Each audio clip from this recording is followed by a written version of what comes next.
السلام علیکم ورحمۃ اللہ وبرکاتہ۔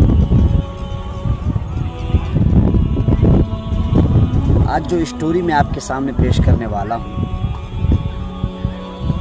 شاید کہ سن کر کے آپ کو تکلیف بھی ہو، اور جو میسیج میں آپ کو دوں گا اس میسیج میں تلخی بھی ہے، کڑواہٹ بھی ہے،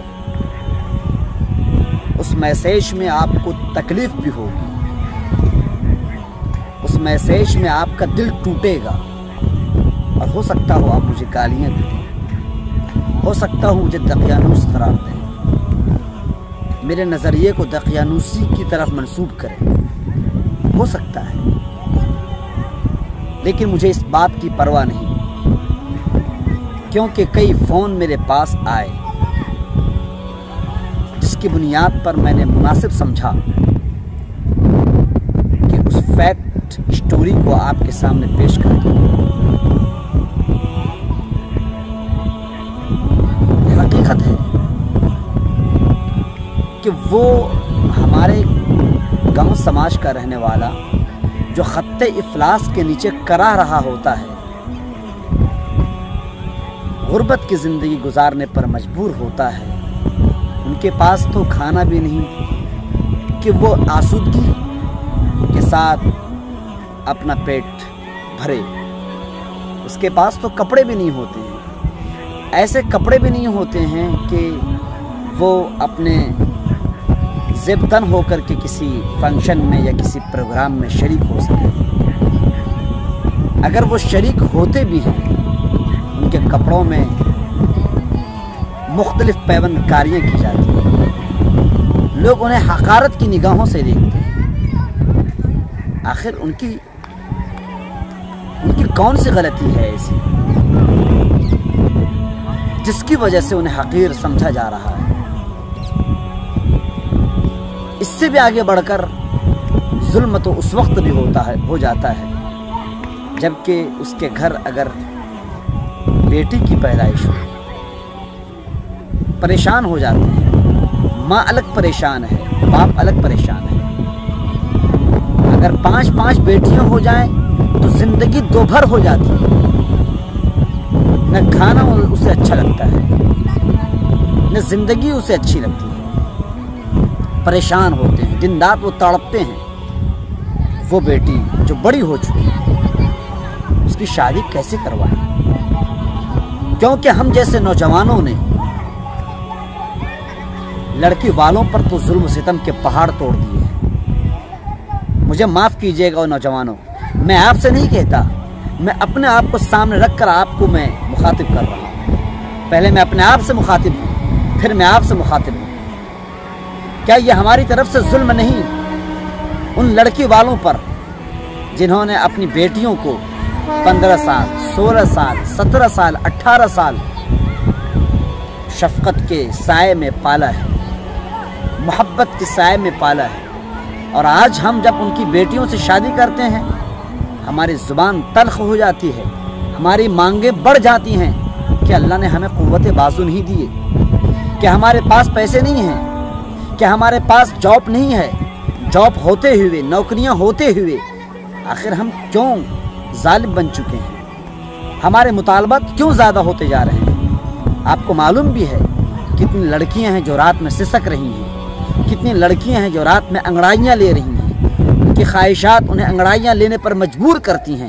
کتنی لڑکیاں ایسی ہیں جو رات میں روتی ہیں، بلکتی ہیں، کراہتی ہیں، اپنی اماں کے سامنے آ کر کہتی، ماں آخر اللہ نے ہمیں کیوں غریب بنایا ہے؟ ہم سے کون سے ایسی غلطی سرزد ہوئی تھی؟ ہم پر دنیا ہنس رہی ہے، ہمارے گاؤں کے لوگ، سوسائٹی کے لوگ ہم پر ہنس رہے ہیں، نوجوانوں نے ہمیں مضحکہ بنا لیا ہے۔ گزرتی ہوں تو نوجوان ہم پر ہنستے ہیں، عمر ہماری 20 سال ہے، عمر ہماری 22 سال ہے، شادی کرنے کو کوئی تیار نہیں، کیونکہ ہمارے پاس بنگلہ نہیں ہے، ہمارے پاس تو جھگی ہے، ہمارے پاس پھوس کا گھر ہے، لوگ دیکھتے ہی مکر جاتے ہیں، نفرت کا اظہار کرتے ہیں۔ ہماری شادی کیسے ہو؟ ماں روتی ہے، رات کی تنہائی میں ماں کھڑی ہوتی ہے، آنسو بہاتی ہے، باپ الگ رو رہا ہوتا ہے۔ اے نوجوانوں، آخر ان پیرنٹس کی طرف سے کون سی غلطی ہوئی؟ کیا جرم بس اتنا ہے کہ وہ غریب ہے؟ جرم بس اتنا ہے کہ وہ مسکین ہے؟ جرم بس اتنا ہے کہ ان کے پاس تمہاری طرح بنگلہ نہیں ہے؟ جرم بس اتنا ہے کہ تمہارے طرح ان کے پاس پیسے نہیں ہیں؟ جرم بس اتنا ہے کہ ان کے پاس تمہاری طرح زمینیں نہیں ہیں؟ لیکن تمہاری زمین ہو کر کے بھی کیا تم نے کیا؟ یہ نوکریاں کس کام کی؟ یہ بڑے بنگلے کس کام کے؟ یہ نوجوان، ہم جیسے نوجوان تو ہوس کے پجاری ہیں، دولت کے پجاری ہیں، ہم تو بھکاری ہیں، ہم سے اچھے بھکاری ہیں، جو لنگڑے ہیں، جو بونے ہیں، جو اندھے ہیں۔ اگر وہ پیسے مانگتے ہیں، لوگوں کو خوشی ہوتی ہے ان کو پیسے دینے پر کہ یہ معذور ہیں، لیکن ہمارے پاس قوت بازو ہے، ہمارے پاس طاقت ہے، ہمارے پاس صلاحیت ہے، ہماری دونوں آنکھیں دیکھ رہی ہیں، ہمارے دونوں کان سن رہے ہیں، ہماری زبان بول رہی ہے، ہمارے ہاتھ ہل رہے ہیں، ہمارے پیروں میں طاقت ہے، ہم جا سکتے ہیں۔ اس کے باوجود بھی آخر ہم کیوں بلیٹ کا مطالبہ کرتے ہیں؟ آخر کیوں ہماری نظر دولتوں پر ہوتی ہے؟ اس بیچاری نے تو آپ کو اپنے آپ کو آپ کے حوالے کیا تھا، یہ سوچ کر کے سکون ملے گا، یہ سوچ کر کے راحت ملے گی، یہ سوچ کر کے اگر اللہ نے اسے حسن دیا ہے، جمال دیا ہے، لیکن افسوس کی بات ہے یہ جمال ان کا چند روزہ آپ ان کے جمال کو، ان کے حسن کو، ان کی خوبصورتی کو آپ ٹھکرا کر کے ان کی دولت کے پجاری بن جاتے ہو۔ وہ آپ کے گھر آتی ہے، آپ کے والدین انہیں زجر و توبیخ کرتے ہیں، دن رات انہیں کوستے ہیں، تمہارے باپ نے کیا دیا؟ کیا تمہارے پاس پلنگ بھی ہے؟ کیا تمہارے پاس گاڑی بھی ہے؟ بھکاری ان جیسے الفاظ سے انہیں کوستے ہیں ہمارے والدین، ہم سب کے والدین، جو بھی سن رہے ہیں ہم سب کے والدین، سامعین اور ناظرین آپ سب کے والدین۔ افسوس کی بات ہے، کیا جواب دیں گے قیامت کے روز؟ یاد رہے، ہم تو فخر کرتے ہیں نا، بارات لے جانے پر 300 آدمی 400 آدمی بارات کی شکل میں جاتے ہیں، آخر بوجھ کن پر بن رہے ہیں؟ کن پر بوجھ بن رہے ہیں؟ ہم نے کھایا تب بھی گالی دی، نہیں کھایا تب بھی گالی دی، آخر کیوں لے جاتے ہیں ہم بارات؟ کیا یہ ذمہ داری ہے لڑکی والوں پر کہ وہ بارات کی شکل میں جو بھکاری آتے ہیں، جو چور گنڈے اور اچکے قسم کے لوگ آتے ہیں، جو اوباش قسم کے لوگ آتے ہیں گاڑیوں میں بھر کر کے، کہ یہ کھلانے کی ذمہ داری شریعت کی طرف سے لڑکی کے والدین پر رکھی گئی ہے؟ اگر نہیں ہے تو پھر کیوں دھوسا لوچی، پھر کیوں سخت جملے، پھر کیوں آل فال کے جو بکتے ہیں آپ؟ میرے بھائیوں، آج بھی وقت ہے ان بیچاریوں کی کہ آنسوؤں کی لاش رکھ لیں۔ اگر آج ہم میں سے ہر نوجوان اگر یہ عہد کر لے انشاءاللہ ہم شادی کریں گے تو ایک شے تک نہیں لیں گے، ایک حبہ تک نہیں لیں گے، پوری زندگی تو آپ کے لیے ہے، وہ تو اپنے ماں باپ کو چھوڑ کر کے آپ کے پاس آ رہی ہے۔ اس سے بڑی دولت کیا ہے؟ اس سے بڑی دولت کیا ہے؟ آپ اچھی لڑکی تلاش کرو، نیک صالح لڑکی تلاش کرو۔ الدنیا کلها متاع وخیر متاع الدنیا المرأة الصالحہ، نیک صالح لڑکی تلاش کرو۔ آپ نے تو ان اوصاف کو چھوڑ کر ایسی لڑکیوں کو تلاش کرنا شروع کر دیا جہاں پر دولت ہے، جہاں پر فتنے ہیں، جہاں پر بنگلے ہیں، جہاں پر جائیداد ہے۔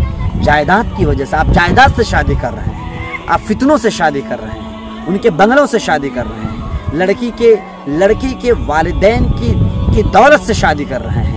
تف ہے ایسے لڑکوں پر، لعنت ہے ایسے لڑکوں پر جن کی نظر لڑکی کے بجائے لڑکی کی دولت پر ہوا کرتی ہے۔ معاف کیجیے گا، میرے جملے گرچہ تلخ ہیں اور آپ یقیناً مجھے گالیاں دیں گے، یقیناً آپ مجھ سے کہیں گے کہ تم مولانا لوگ تو خود جہیز لیتے ہو، خود دولت لیتے ہو۔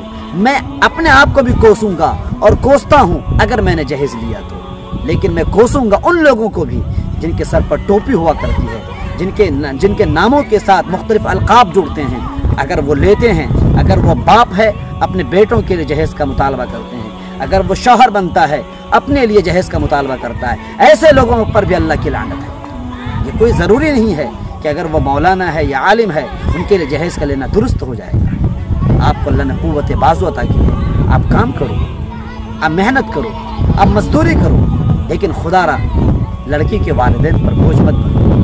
اللہ نے ان کو اگر دیا تو تو پوری زندگی آپ کے لیے ان کے والدین نے وقف کر رکھا ہے، وہ آپ کے ہیں، پوری زندگی آپ ان سے لطف اندوز ہو سکتے ہیں۔ لیکن یہ وقتی جہیز کی طور پر تم گاڑی لیتے ہو، سامان لیتے ہو، کتنے دنوں کے لیے سامان آپ کو کام دیں؟ آپ گھر لاتے ہو، اور میں ایسے والدین سے، ایسے پیرنٹس کہوں گا جو پیرنٹس اپنے بچوں کو جہیز دینے پر، دلانے پر مجبور کرتے ہیں۔ شادی بسا اوقات کینسل ہو جاتی ہے، بسا اوقات شادی کینسل ہو جاتی ہے، لڑکی والوں کی انسلٹی کرتے ہیں، ان کی شان میں گستاخیاں کرتے ہیں، صرف اس لیے کہ ہمارے بچوں کو تم نے گاڑی نہیں دی۔ میں آپ سے پوچھنا چاہتا ہوں، اگر آپ نے اپنے بچوں کو زبردستی بھکاری بنا کر، خود انٹرنیشنل بھکاری بن کر کے اپنے بچوں کو گاڑی دلوا دی، اپنے بچوں کو فریج دلوا دی، اپنے بچوں کو واشنگ مشین دلوا دی، اپنے بچوں کو پلنگ دلوا دی، کیا آپ سے میں پوچھتا ہوں، آپ کے دل سے پوچھتا ہوں، آپ نے کتنے دنوں اس گاڑی پر سواری کی؟ آپ نے کتنے دن ان کی فریج کا استعمال کیا؟ آپ نے کتنے دن ان کی واشنگ مشین کا استعمال کیا ہے؟ یہی لڑکا، یہی بیٹا آپ کو دھکا مار کر بھگاتا ہے اور کوستا ہے آپ کو، یہ میری گاڑی ہے، جہیز میں ملی ہے، یہ میری فریج ہے، جہیز میں ملی ہے، یہ میری واشنگ مشین ہے، مجھے جہیز میں ملی ہے۔ تو آپ کا منہ کیسا ہو جاتا ہے؟ آپ کا دل کیا گوارا کرتا ہے؟ کیوں جہیز کا مطالبہ کرتے ہیں؟ کیوں اپنے بچوں کی زندگی اور عاقبت کو برباد کر رہے ہیں؟ لہذا میری باتیں اگر ماں اور باپ اگر سن رہے ہیں، کسی کے بھی ماں اور باپ ہوں، اللہ کے واسطے اللہ کی لعنت کو اپنے اوپر مت لو۔ جہیز تمہارے گھر میں اگر داخل ہو جائے تو سمجھو کہ اللہ کی لعنت ہے، نحوست ٹپکتی ہے۔ لہذا اے نوجوانوں، میں آپ سے بھی کہتا ہوں، اللہ کے واسطے ان غریب بچیوں پر رحم کرو، اور اگر آپ کو اللہ نے دولت دے رکھی ہے، اور اے لڑکے والوں، میں آپ سے بھی کہتا ہوں کہ آپ خوشی بخوشی جو جملے استعمال کرتے ہو نا کہ میں اپنی بیٹی کو خوشی کے طور پر دے رہا ہوں، ان جملوں کو بھول جاؤ۔ آپ وہ دولتیں، وہ جہیز ان کو دے دو جن کی بچوں کی شادی نہیں ہو رہی ہے نا، ان غریب بچوں کے حوالے کرو، لیکن اللہ کے واسطے اس موقع پر جہیز کا سلسلہ مت جاری کرو۔ کسی اور موقع پر تم جو ہے چپکے میراث کی شکل میں دے دینا، لیکن اللہ کے واسطے آپ جو یہ جملہ استعمال کرتے ہو نا، میری بیٹی ہے، میں اپنی بیٹی کو خوشی بخوشی دے رہا ہوں، یہ جملے کو بھول جاؤ، مت دو۔ ایسے بھکاری داماد کو داماد مت بناؤ جو آپ سے مطالبہ کرے گاڑی کا، جو آپ سے مطالبہ کرے دولت کا، جو آپ سے مطالبہ کرے جہیز کا۔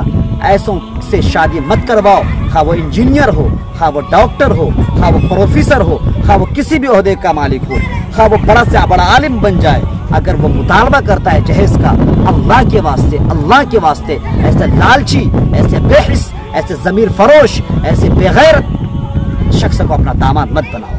اللہ تبارک و تعالی آپ کی مدد فرمائے گا اور خوبصورت داماد عطا فرمائے گا، اچھا داماد عطا فرمائے گا، ایماندار داماد عطا فرمائے گا، دیندار داماد عطا فرمائے گا، اور جو اس سے بہتر ہوگا، جو لالچی ہے، جو انٹرنیشنل فقیر ہے۔